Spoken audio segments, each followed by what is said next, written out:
Henry and Gordon were lonely when Thomas left the yard to run his branch line. They missed him very much. They had more work to do and had to fetch their own coaches. They didn't like that. James grumbled too. "We get no rest, we get no rest," they all complained. But the coaches only laughed. "You're lazy and slack, you're lazy and slack," they answered. Altogether, the engines were causing the Fat Controller a great deal of trouble. The big stations at both ends of the line each have a turntable. The Fat Controller had made them so that the tender engines can be turned round, because it is dangerous for them to go fast backwards. Tank engines like Thomas don't need turntables. They can go just as well backwards as forwards. But to hear Gordon talk, you would have thought that the Fat Controller had given him a tender just to show how important he was.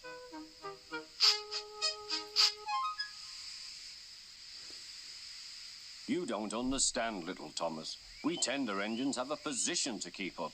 It doesn't matter where you go, but we are important. And for the Fat Controller to make us shunt trucks, fetch coaches, and go on some of those dirty sidings, it's not the proper thing."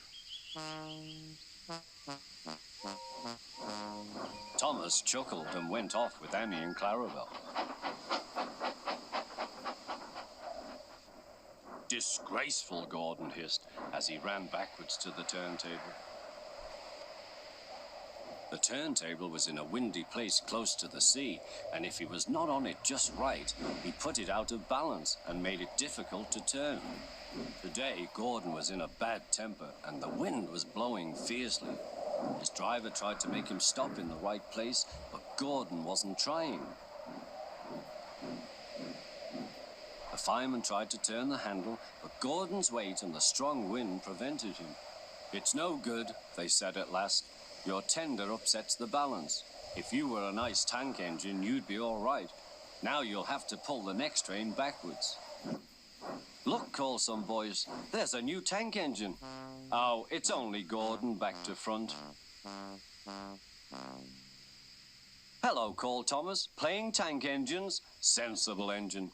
Take my advice, scrap your tender and have a nice bunker." Gordon said nothing. Even James laughed when he saw him. "Take care," hissed Gordon, "you might stick too." "No fear," chuckled James, "I'm not so fat as you." "I mustn't stick," thought James. He stopped on just the right place to balance the table. It could now swing easily. Gordon arrived in time to see everything. James turned much too easily. The wind puffed him round like a top. He couldn't stop.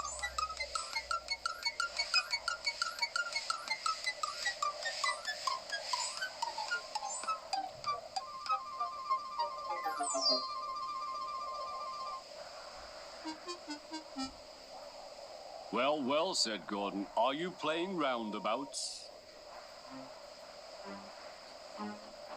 Poor James, feeling quite giddy, rolled off to the shed without a word.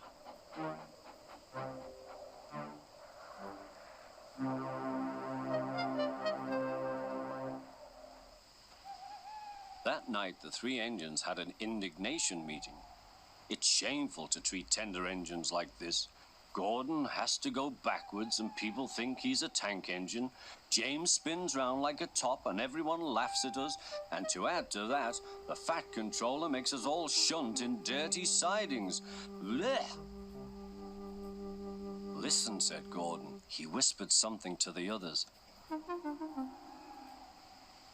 "We'll do it tomorrow. The Fat Controller will look silly. The engines have decided to go on strike."